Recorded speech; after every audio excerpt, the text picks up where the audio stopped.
Hello, I welcome you all in this course on power plant engineering. Today in this lecture we will discuss energy scenario. Topics to be covered. By the end of this lecture you will be able to learn energy scenario. You will know total installed capacity of India, how much energy sources are there, power generation in India, how much power we are generating by year, total energy production and consumption. Energy scenario. We have only one national grid installed capacity of 370.34 gigawatt. India is the world third largest producer and fourth largest consumer of electricity. India's electricity sector is dominated by fossil fuel, so and in particular coal. So which in 2020 produced about two-thirds of all electricity. See, this is the total installed capacity as an 34-2020. This is the source I collected from the Central Electricity Authority CEA. See here, there is a three columns will be there. One is fuel and another one is the in terms of megawatt and percentage of total contribution.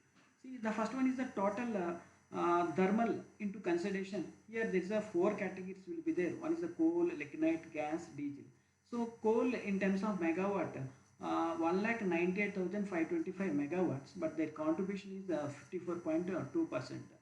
So lignite is around 6,610 megawatt. The contribution is 1.7%. See the gas here 24,955 megawatt and their contribution is 6.7%. See the diesel megawatt 510 megawatt and their contribution is 0.1%. See here in thermal power plant into the consideration, these are four categories. Their contribution is around 62.8%. The megawatt is in terms of megawatt 2,30,600. So see the next one is the hydro, that is a renewable big hydroelectric power plant into here. You want to consider here. So around 45,699 megawatt, but the percentage of contribution is 12.4%. See, next one is the nuclear power plant. The megawatt is 6,780 megawatt and the contribution is 1.9%. And next one is the RES, renewable energy sources. See here the megawatt 87,269 megawatts and their contribution is 23.6%. Total is 3,70,348 as on 30th April 2020.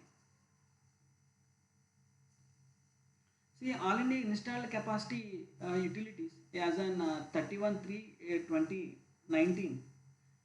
It is a pie chart.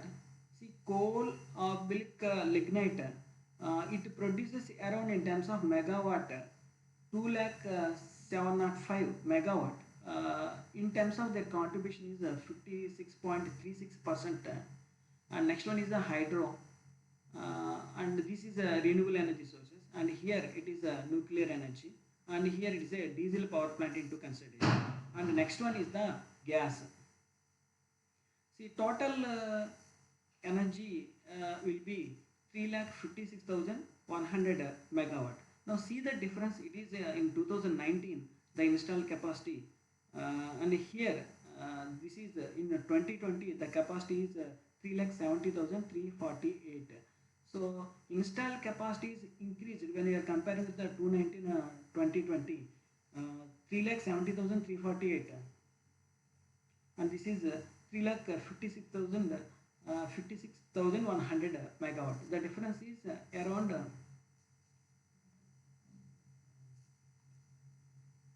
14,000 megawatt. Now power generation in India. See the here I am showing the charts. On x-axis I am taken here year, and on y-axis I am taken total in terms of units in billion units. See here 2009-10, from the 2009-10 to 2019-20 here. So it should be in terms of billion watts, 1389.1 billion units into consideration here. Next one is the generation growth in terms of percentage. On x-axis it will be taken year, on y-axis it will be taken growth in terms of a percentage point of view.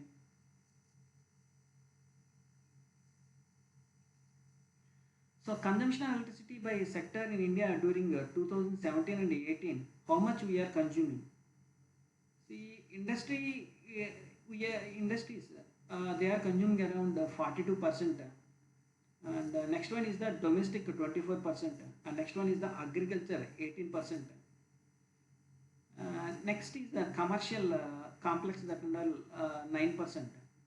See, others are 6%. See, traction and railways 1%. So here what is traction? Traction means the action of drawing or pulling something on a road or track, that is nothing but railways.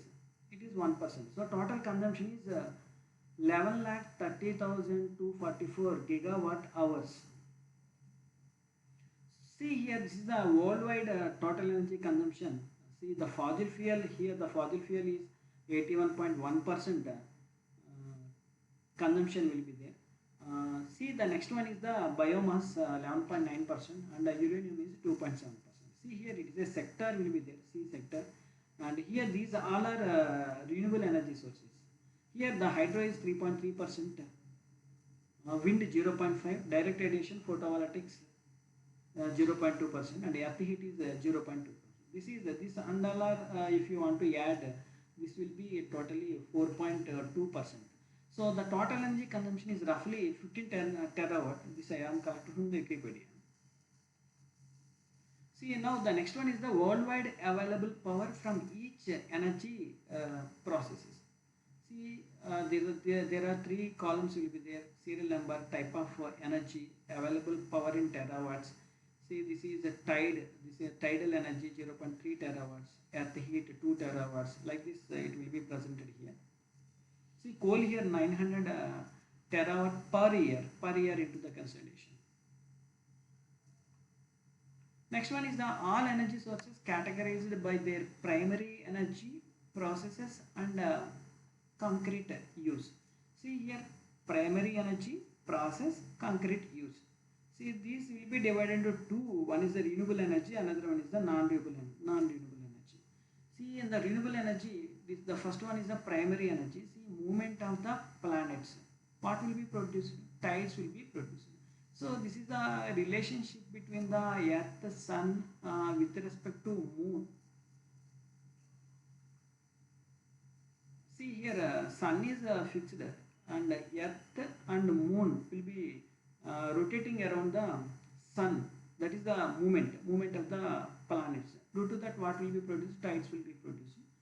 So this what the concrete is a tidal power plant. It means big tides will come, that tides will be collected into the basins. When the tide will come, big tide, small tide, that the tides will be, when the tides, that big tides will come, that water will be collected into the basins. So from the basins, the water will be expanding on the hydroelectric turbine, and the turbine will be rotated, power will be generated. And next one is the earth heat. This is what you have to call it as the geothermal power stations. And next one is the solar radiation. Here again they will be divided into four. One is the condensation. Condensation means nothing but rain, and the rain will be takes place. When the radiation, solar radiation will be falling on the water, it means rivers or seas. The radiation, when the radiation will be falling, then the water will be get heated. So heated water will be get evaporated. Evaporated water will be going to the sky and then will be condensated, and then it will be precipitated like a rain. So the rainy water will be collected in the dams. It will be collected in the dams. So the dams, it collects the water from the different areas, and entire water will be collected into the dam. It consists of potential energy. So when we collected this entire water, then it will be, the water will be passing through the penstock. Then the water will be entering into the, expanding on the turbine. The turbine will be rotated. Expanding instead of expanding, it will be placed on the, it will be put onto the turbine. Turbine will be rotated, power will be generated. See, next one is the atmospheric movements. The concrete use is wind turbine. Here atmospheric movements means when the radiation will be falling on the atmosphere. So then what will be happen? Air will be get deflected due to the temperature differences. So when the air will be get deflected, there is some motion will come to the air. So then what will be happen? Air will be get moved from one place to the other place. So this wind will be going to pass through the wind turbine. Turbine will be rotated, power will be generated. And see, the next one is the movement of waves. So how the waves will be produced? So the deflected here again, here the solar radiation is very important. So when the radiation will be falling on the surface, air get deflected. So air will be moved from one place to the other place. So when it is passing through the seas or passing through the river, so the water also will be get deflected. There will be small waves will be coming to the picture. So due to these waves, what we will get? Wave power state. There will be, we can erect a wave power station. There will be power will be generated. Next one is the biomass production. See, the biomass production will be also depending upon the solar radiation only, because here it will be decomposed. Maybe endobic digestion or aerobic digestion will be takes place. So here it will be again the concrete uses. One is the pellet stove. What is the pellet stove? It is nothing but a wooden pieces. By burning the wooden pieces, then heat will be generated. So there are a lot of uses will be there for heat. There maybe can be used for cooking and any other applications. Next one is the biogas plant. If you are erecting any biogas plant, then what will be? Methane gas will be produced. The methane gas is used for to by burning the methane gas, heat will be produced. And next one is the wood burning power plant. So it is nothing but power plant industry, steam power plant. We can call it that we will discuss in the upcoming classes. Next one is the direct radiation. Here direct radiation is what is the concrete is, one is the thermal collector, and next one is the thermal power stations, and next one is the photovoltaics. This we will discuss in one by one. Next one is the from the solar radiation. Again, this is what you have to call the stored energy in fossil fuels. This come under the category of non-renewable energies. Here one is the coal power plant and petroleum power plant and a natural gas power plant. And the last one is the supernova. What is supernova? So what is the relation here for the supernova and the uranium? So the earth uranium has been thought to be produced in one or more supernovas over 6 billion years ago. So this uranium will be produced from the, they are thought that it is produced from the supernova. So what will be happen here? Supernova will be get exploded. So if it is exploded, then what will be happen? It releases lot of neutrons.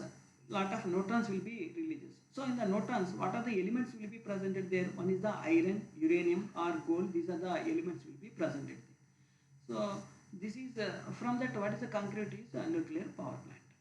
So in the upcoming lectures, we will discuss in detail about each and every power plant. That one is the first one is the steam power plant, and next one is the diesel power plant, and next we will discuss about the gas turbine power plant and hydroelectric power plant and nuclear power plant, and relation between the each and every power plant, and how combination of two power plants. There is a combination of two power plants. How the power plant can work. That and all also we will discuss very clearly in the upcoming lectures. So these are the resources where I collected this information. Thank you. That's all for today. Thank you very much.